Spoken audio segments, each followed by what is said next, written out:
Dating Pangulong Rodrigo Duterte kaugnay Lumambot daw ang pananaw ni Tatay Digong. Sabi mo yan. ng charter change. Kung dati marinya itong tinututulan, ngayon bukas na siya. Basta hanggang ekonomiya lang at hindi raw pag-uusapan ang pagpapahaba ng termino. Nasa frontline ng balitang yan, si John Aroa. Kung usapang ekonomiya, hindi naman tinutulan ni dating Pangulong Rodrigo Duterte ang charter change o ang pag-amyenda sa saligang batas. Pero kung hahaluan ito ng politika, abay, ibang usapan na raw yan. Yon ang nakakatakot dyan. Sneaky ang mga yan. Sneaky. Alam mo yung sneaky? Yung maarli ka nga napaiba lang tayo ng content napaiba lang ang ihip ng hangin sa balita pasok na agad yung maharlika fans. Ganyan niya, baka malingat tayo. Kunwari, economic provisions lang ang papalitan. Yung pala, political, extended na sila. Pero wait, may paraan naman dyan Tingnan natin. Lalo na kung makikinabang ang mga nasa kasulukuyang posisyon at maging ang susunod na administrasyon. Ayaw pag-usba ang konstitusyon para pabor kanimo. Nababasa nyo naman, may translation. Huwag mong baguhin ang konstitusyon para maging pabor sa isa pang termino. Mabulit ko idea kung ngaita pag-usa ka termino. Komportable na ta sa unom ka tuig. Komportable na tayo sa 6 na taon. Ward term. Let us. Sinabi yan ni Duterte sa prayer rally kagabi sa Cebu City, kasabay ng anibersaryo ng EDSA People Revolution. Sa talumpati ng dating Pangulo, pumreno siya ng banat kay Pangulong Bongbong Marcos. Hindi gaya nung nasa Davao siya na talaga namang kinundina ni Duterte ang tsa-tsa at sinabi pang kapag ipinilit ito ay baka maulit ang nangyaring pagpapalayas noon sa Malacanang sa mga Marcos.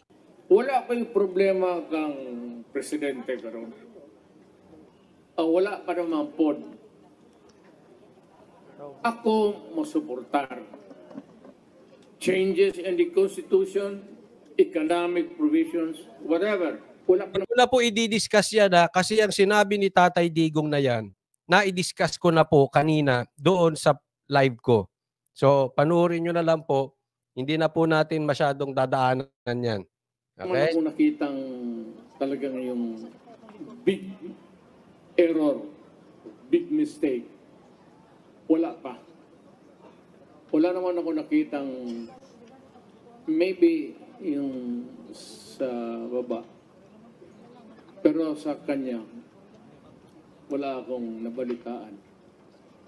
So I continue to support him. Kung ang dating Pangulo naghinay-hinay sa mga banat, si Davao City Mayor Baste Duterte naman, maanghang pa rin ang mga binitiwang salita laban sa administrasyong Marcos. Pumaparaan ng anya ang mga politiko para magtagal sila sa pwesto sa pamamagitan ng charter change. Yun! Panalo si Baste. Eto. May nagsasabi, lumambot daw si Tatay Digong. Meron naman sabi, hindi, strategy lang yan. Na-discuss ko na po yan kanina. So, hindi ko na po iisa-isahin yan. Hindi ko na po didiinan.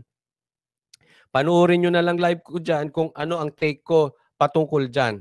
But one thing is for sure. May contrast ng tono si Tatay Digong at saka si Baste. Iba. Yan. So, ito po ba? Kaya nga ako nakakapagtanong. Tandaan natin, umiikot na to. Una sa Davao, tapos Cebu. So, it means ikot na yan. Pero si Baste, laging nandun. Si Tatay Digong, laging nandun. Ang naiba lang, nagkaiba sila ng tono. Medyo, okay? Ito po ba ay hinuhubog na si Baste para pumalit sa yapak ni Tatay Digong? Kung yan po, ako po, pabor ako dyan. Pabor na pabor. Hindi ko masabi for a fact, this is just my opinion. Baka, eto na ang next Tatay Digong natin. Mas bata sa akin, tinawag kong Tatay Digong. Tatay Baste na, no? Utol Baste. Ganun, no? Pero very, tatandaan natin, Hindi bumababa ang bakbak ng Duterte sa administrasyon. Lumaylo si Sara, bumakbak si Tatay Digong. Sabi daw, totoo man to or hindi, lumambot si Tatay Digong, pero si Baste, bakbak pa rin ang bakbak. At yan po ang nakakatuwa. Para sa akin po, kasi ibig sabihin, tuloy pa rin ang laban. Bagamat, jumajab lang si Tatay Digong, hindi siya, pagdating kumbaga sa boxing, kumbaga, yung sa pang knockout yung ginawa ni Tatay Digong sa Davao.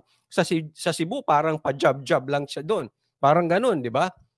Oh. Pero, diretso pag neto si Baste. At, isa pang side, baka tatakbo bilang senator, eto si Baste. Kasi umiikot na po eh. Tandaan natin, abangan natin, pagka susunod na ikot, kasama pa rin si Baste, hindi po maaalis sa isipan ko, in preparation, para nga ipalit kay Tatay Digong, or in preparation for a national election pala, hindi another. Ngayon pa lang siya tatakbo for national election. Kasi mag-iikot eh. So, yun ang maganda. Sana tumuloy. Kasi kailangan natin ng isang Baste na may yagballs. Kasi minsan yung iba, urong eh. Urong, takot. Pero si Baste, alam naman natin. Siguro, sa lahat ng anak ni Tatay Digong, eto, in my opinion, si Baste ang pinakadikit sa tapang at sa style ni Tatay Digong. Kaya kung ano pa man yan, hinuhubog na siya or hinahanda siya for a national election. Maybe this coming 2025. Aba, maganda yan. Maganda. Sana Tatay Digong, talagang hinahanda nyo na po itong anak nyong si Baste. Maybe in the future for presidency. But for the meantime, sana po isalang nyo na to. Kailangan natin ng mga ganito sa Senado. Sana, yung tatak Duterte, yung tatak galit sa rebelde, galit sa adik, hindi mo pwedeng bilugin ng ulo. Matapang, may kailangan ng Pilipinas yan. Ang problema kasi sa Pilipinas, matapang tapos babait pag naaalokan. Paiba-iba mga politiko natin. Ito matindi, ito si Baste. Tahasan din niyang Yun, ang ganda na sinabi ni Garski, mga bata na at may resibo. Yan ang kailangan natin. Ngayong 2025, mga bata, Baste, isko, yung mga may tapang, bilis kilos, at higit sa lahat may resibo. Sadahan si House Speaker Martin Romualdez na itinuturong nasa likod ng People's Initiative o pagpapapirma para sa Chacha, bagay na ilang beses namang itinanggi ng Speaker. Isog lang ka kay Speaker ka karon, Speaker lang ka kay itong... Matapang ka lang daw ngayon kasi Speaker ka. Matapang talaga itong bata na ito. Atapang ito. Ay, sana. Alam nyo, naalala nyo nung isang live ko, sinabi ko, bukod sa resibo, bukod sa hindi kurakot, sana ang susunod na presidente, ang suportahan natin yung matapang. Hindi weak, strong. Kasi kahit yan may resibo, kahit yan hindi kurakot, pero hindi yan matapang, weak leader. Kakainin lang yan ng mga sekretary, kakainin lang yan ng mga nasa paligid, kakainin lang yan ng asawa niya. Wala na, tapos na istorya. Sunod-sunuran na yan, kahit masabihin nating mabait. Ganito kailangan natin. Strong leader. Hindi pwedeng kainin ng mga sekretary ito, masisigawan kayo. Mas lalong hindi pwede ng asawa yan. O yung mga tipong ganyan, hindi pa pa-under yan. Nako, yaan. Kailangan natin, tatak natin sa utak natin, ha? Basta ang iboboto nating presidente, hindi pwedeng weak. Hindi po pwedeng weak. Hindi pwedeng mabait lang. Hindi pwede yun. Sa ibang posisyon, pwede. Hindi corrupt, pwede. Pero hindi pwedeng weak, presidente ka. Tapos tayo dyan. Ang igagaw rin mo, presidente, mauna! Mag-speaker ka lang dahil ang pinsan mo, presidente, yan ang totoo. Eh, totoo naman. Di ba? Totoo naman. Naging speaker ka lang dahil ang pinsan mo, presidente. Eh, totoo. May tatago pa ba niya yan?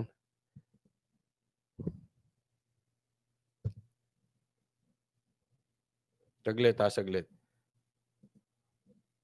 Hindi ko kasi mabasa eh. Tuloy tayo.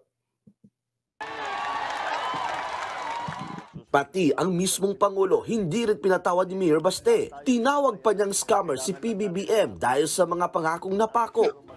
Kabalo mo, unsay pinakakatawanan aning tanan. Ibakak din mo ng tag-20 nga bukas. Yan ang problema natin. Yan ang problema. Oh. Ang atapang talaga nito, pati presidente hindi inurungan. Lupit talaga nito si Baste. Sana, huy, nako. Sana ganyan ang iboto natin sa 2028 election, ha?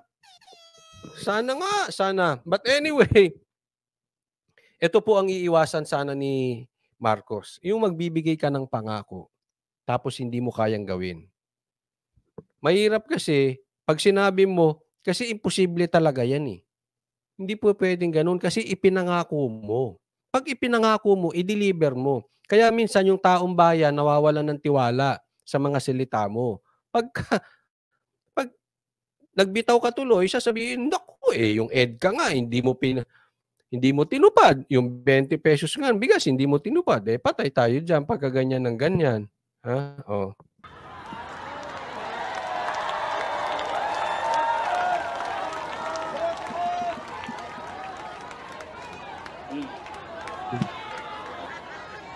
Diha kasayop. Diha kasayop. Hindi kasayo. Pasensya na po doon sa ginaya ko lang, no? Kakabilib tong tao na ito. Para nakakita ka ng Tatay Digong na bumata, no? Scam, tawag ana. Walang niya kayo Ay, sorry po, sorry. Joke lang yun, ha? Ano yun? Expression, hindi ko po kayo minumura. Yung tatay mo, tinawag na bangag. Yung anak, tinawag na scammer.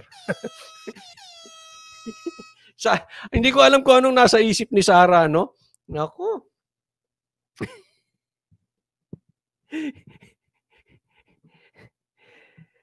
Alam mo, iba talaga Duterte. Kuyog ka dito. Ang tapang ng tatay, ang tatapang ng kapatid. Ewan ko. Tapos ka rito, huwag kayong lolo-loko sa mga Duterte, may kalalagyan kayo. Pangpahayag ang palasyo tungkol dyan. Pero sa press ko naman ng mga kaalyado ni Speaker Romualdez, giniit nila noon pa man ay wala naman talaga silang planong mamulitika sa Chacha. Economic provisions lang daw talaga ang habol.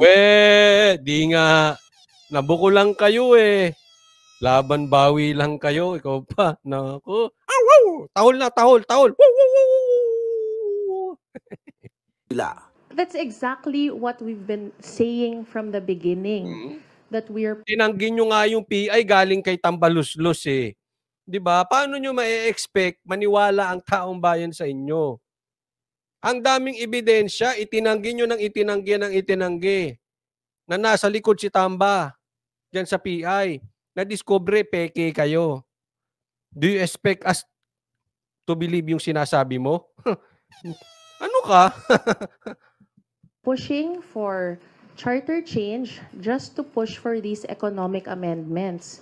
Wala namang pahayag pa si Romualdez sa mga sinabi ng mag-amang Duterte sa Cebu. Pero kasabay ng prayer rally, dumalo naman ang speaker sa bagong Pilipinas Caravan sa Sultan Kudarat kahapon. Namigay siya noon ng mga bigas sa bypass. Ito mga magpipinsan na itong hilig sa mga karaban ng ganyan. Ano? Alam nyo, wag niyong pag-uutoyin yung mga Pilipinas sa mga ayu-ayuda nyo. Pilipino, wag kayong mauuto diyan sa mga paayu-ayuda kasi pera nyo yan. Ginagamit yan. Kaya nga dapat ipagbawal na yan. Yung mamimigay-migay ng ayuda, pera ba nila yan? Hindi na yan dapat sinasama sa mga ganyan eh. Ilalagay pa pangalan dun sa sako. Mga trapong-trapo tong mga ito. Rin sa kanyang mga kritiko. Hindi tayo titigil kahit Ano? anumang pambabatikos at paninira. Bigwintas ka pa, brad ha? Ha? Sumasabay din. Sumabay din to sa Cebu Rally, ano? O sige. Ibatok sa atin. Ipinangako ko po, itong bagong Filipino Servisyo Fair ay mananatiling nakatutok at paglalapit ng serbisyo at ayuda sa bawat Pilipino. Ako, bagong Pilipinas daw, hindi hinto sa serbisyo. Hindi nyo po pera yan. Pera ng taong bayan yan. Excuse me po. Yung pinamimigay nyo ayuda. Pera ng taong bayan yan. Tigil-tigilan nyo nga. Huwag nung niloloko yung mga mahihirap. Ginagaasa ang mga mahihirap eh. Nagbabalita mula sa Frontline. John Arua, News 5. Wala pang direktang sagot si Pangulong Bongbong Marcos sa patutsada ni Davao City Mayor Baste Duterte. Pero nanindigan ng Pangulo na hindi lang Pilipinas ang namomroblema sa mahal na presyo ng bigas. Ginit niya yan sa kanyang bagong vlog kasunod ng sinabi ni Mayor Baste na scam ang 20 pesos kada kilong bigas na pangako ni Pangulong Marcos noong kampanya. Aminado si PBBM na problema nga ang mahal na bigas pero paliwanag niya, nararanasan din niya ng mga kapitbahay nating bansa tulad ng Vietnam at Thailand. Dagdag pa ng Pangulo, nakaka-apekto rin sa presyo ng bigas ang mahal na gasolina. Ginagawa na raw ng administrasyon ang lahat para magkaroon tayo ng sapat na supply ng lokal na bigas. Yan ay para hindi na natin kakailanganing mag-angkat.